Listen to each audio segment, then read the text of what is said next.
بسم اللہ الرحمن الرحیم۔ محترم بشپ ڈاکٹر اینڈریو فرانسس صاحب، جو آج کی اس تقریب کے چیف گیسٹ بھی ہیں، محترم زاہد انور صاحب، محترم ڈاکٹر سلیم میسی صاحب، محترم ڈاکٹر مرکز فدا صاحب، محترم اکرم مسیح گل صاحب، محترم بشارت عزیز جسپال صاحب، محترم پادری چمن سردار صاحب، محترم ڈاکٹر ولیم جانسن اور دیگر شرکائے تقریب اور مہمانان گرامی قدر، آج کی یہ تقریب جو کرسمس کی سیلیبریشن کے سلسلے میں تحریک منہاج القرآن کی طرف سے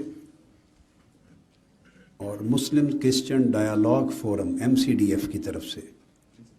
منعقد ہوئی ہے، جس میں ہمارے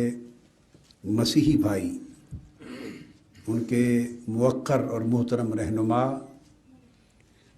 ان کے دیگر مذہبی اور سماجی نمائندگان، پادری صاحبان اور دیگر مسیحی برادری سے تعلق رکھنے والے ہمارے مرد اور خواتین حضرات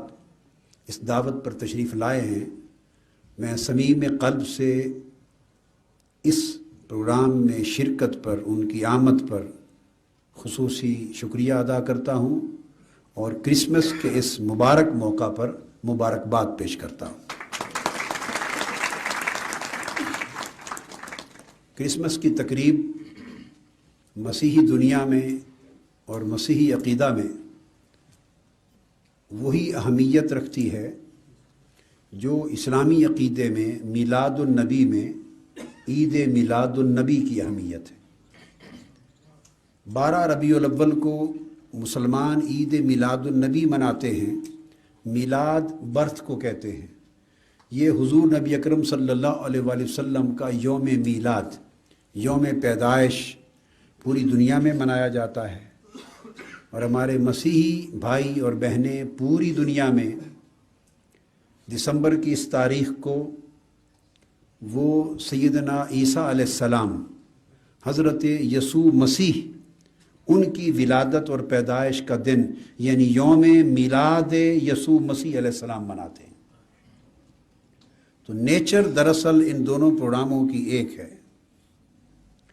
لہٰذا یہ بھی ایک قدر مشترک ہے، اور مسلمان اسلامی عقیدہ کے مطابق اس وقت تک مسلمان نہیں ہو سکتا کلمہ پڑھنے کے باوجود، نماز، روزہ، حج، زکوٰۃ کے تمام ارکان ادا کرنے کے باوجود قرآن مجید پر ایمان رکھنے اور اسلام کی جملہ تعلیمات پر ایمان بھی رکھے اور عمل بھی کرے، مگر ان تمام ایمان کے گوشوں، تقاضوں اور ضرورتوں کو پورا کرنے کے ساتھ اگر وہ صرف ایک شک کا انکاری ہے، وہ یہ کہ سیدنا عیسیٰ علیہ السلام، حضرت یسوع مسیح علیہ السلام کی نبوت کا، رسالت کا، آپ کی بزرگی کا، آپ کے معجزات کا، آپ کی کرامت کا، آپ کی عظمت کا، اگر وہ اور ان کے نام کا اور ان کی بعثت کا اور ان کی وحی کا اور ان کے پیغام کا اگر وہ انکار کرے اور کہے کہ میں ان کو نہیں مانتا، تو تمام ایمان مختلف حقائق پر لائے ہوئے اس کو فائدہ نہیں دیں گے، وہ ان سب کے ماننے کے باوجود کافر تصور ہوگا۔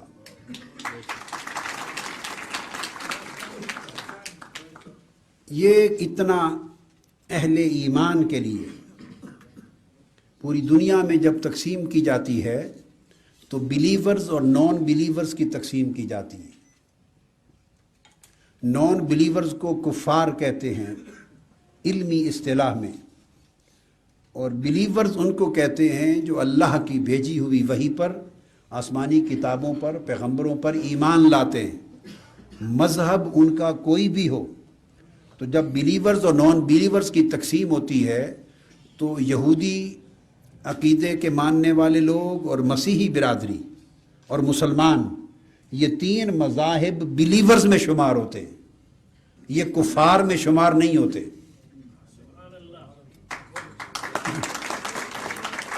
اور جو کسی بھی آسمانی کتاب پر، آسمانی نبی اور رسول اور پیغمبر پر ایمان نہیں لاتے، وہ نان بلیورز کے زمرے میں آتے ہیں۔ اور بلیورز میں پھر آگے تقسیم ہے اہل اسلام اور اہل کتاب کی۔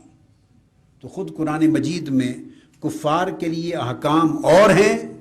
اور اہل کتاب کے لیے احکام اور ہیں۔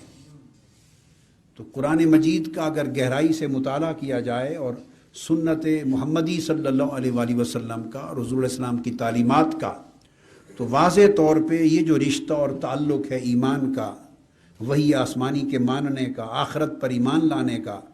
انبیاء، رسول اور پیغمبروں اور اللہ کی بھیجی ہوئی وحی پر ایمان لانے کا، جزا اور سزا پر ایمان رکھنے کا، اعلیٰ ازل قیاس، یہ وہ مشترکات ہیں جن کی بنیاد پر یہ دو عقیدے اور مذہب بہت قریب ہو جاتے ہیں۔ آپ اپنے گھر میں آئے ہیں، قطعاً کسی دوسری جگہ پہ نہیں۔ آپ کی عبادت کا وقت ہو جائے تو ابھی مسلمان عبادت مسجد میں کریں گے، اگر آپ کی عبادت کا وقت ہو جائے تو مسجد منہاج القرآن کسی ایک وقت کے ایونٹ کے لیے نہیں کھولی تھی، ابد الاباد تک آپ کے لیے کھلی ہے۔ یہ اس لیے نہیں کھولی تھی کہ کبھی ایک وقت کوئی سیاسی کام تھا یا سیاسی دور تھا، یا شاید کوئی سمجھے کہ اس وقت کی کوئی سیاسی ضروریات میں سے تھی۔ اب تو میری کوئی سیاسی محتاجی نہیں ہے، اب تو میری کوئی سیاسی محتاجی نہیں ہے۔ آپ سب کو اس بیان سے بری و ذمہ کرتے ہوئے، کیونکہ M&A بھائی بھی آپ کو بری و ذمہ کرتے ہوئے، اب تو جو سیاست کے اوپر قابض اور غالب ہے، میں تو انہیں جوتے کی نوک سے ٹھکرا چکا ہوں، جوتا مار چکا ہوں، کوئی ضرورت نہیں ہے سیاست۔ اب بھی اگر آپ کو بلایا اور یہ ویلکم کیا ہے اور تقریب منعقد کی اور مسجد کھلے رہنے کا اب بھی اعلان کیا ہے، تو اس کا مطلب ہے ہمارا کوئی اقدام کسی غرض اور مصلحت پر مبنی نہیں ہوتا، ہمارے ایمان پر مبنی ہوتا۔ شکریہ۔ تو میں کہا کہ آپ اپنے گھر آئے ہیں، آپ بڑا ریلیکس فیل کریں، خوشی محسوس کریں، اور اپنی جو تقریب ہے، بس میرا خطاب ہو چکا، اب میں چاہوں گا کہ سارا وقت مہمانان گرامی استعمال کریں۔ شکریہ۔ السلام علیکم۔